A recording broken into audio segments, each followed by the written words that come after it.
Good morning and welcome to Mornings in Matthew. Today I want to jump into Matthew chapter 15 and take you to a very unique story in the ministry of Jesus. Verse 21. It says, Jesus went away from there and withdrew into the district of Tyre and Sidon. And a Canaanite woman from that region came out and began crying out, saying, "Have mercy on me, Lord, Son of David. My daughter is cruelly demon-possessed." This woman comes to Jesus with a real need. It comes with a very radical need. And I want you to see Jesus' response in verse 23. I think you might be surprised. It says, "But Jesus didn't answer her a word." Now, why is that? Why would Jesus not answer this woman's great need? Well, at first, on the surface, it seems extremely cruel. It seems as if he was indifferent and didn't care. Maybe he was too busy and there were other things on his mind.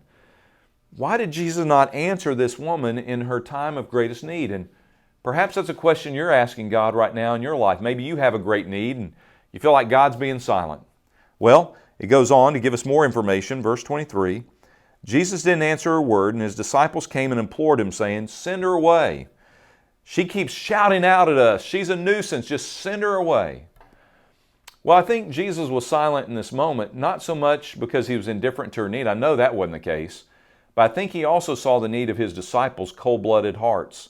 Here they were trying to minister to people, but they were unwilling to minister to this woman, just send her away as if she's some kind of dog.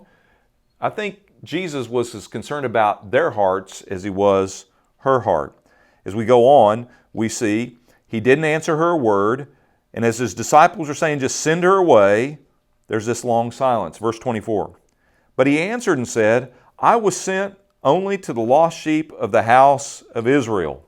But she came and began to bow down before him, saying, "Lord, help me." She kept crying out. And while the disciples are trying to push her away, Jesus just keeps declaring truth. She comes with a humble request, and she changes her wording from Son of David to Lord, help me. There's a change. Verse 26, and Jesus answered. Why does he go from silence to now answering? Well, one, I think there were some things she needed to realize, and there were some things the disciples needed to realize. She needed to realize she couldn't approach him as the Son of David. She wasn't a Jew. She was a Canaanite. She was a Gentile. To call on the Son of David, you had to come from Abraham's seed. She needed to realize that she was a Gentile. He also declared, "I came to preach first to Israel."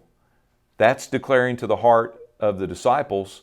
But he wanted them to understand the gospel was for all people. For the story goes on. Watch this. But he answered and said, I was sent only to the lost sheep of the house of Israel. But she came and began to bow down, saying, "Lord, help me."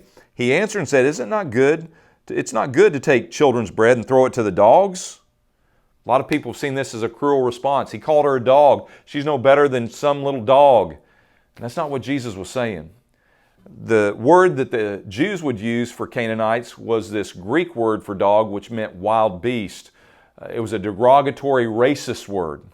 It's not the word Jesus used. He used a different Greek word that translates dog, which meant family pet, a beloved part of the household.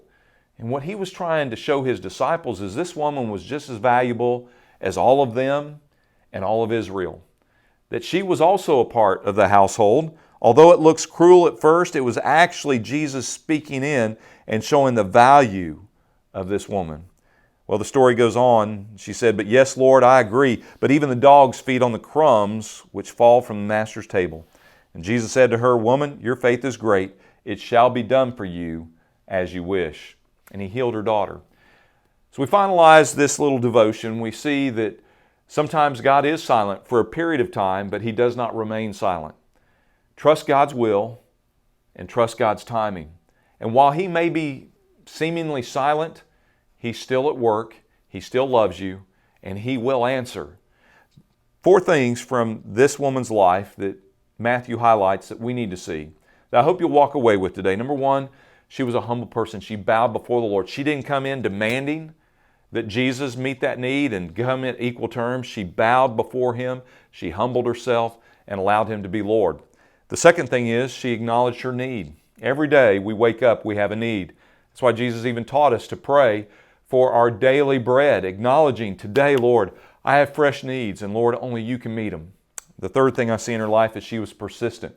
She just didn't pray a flippant prayer and then move on in her day. She kept pursuing God and pursuing God and pursuing God. Even when He was silent, she kept pursuing. And in her persistence, God answered her prayer. And finally, she was a person of great faith.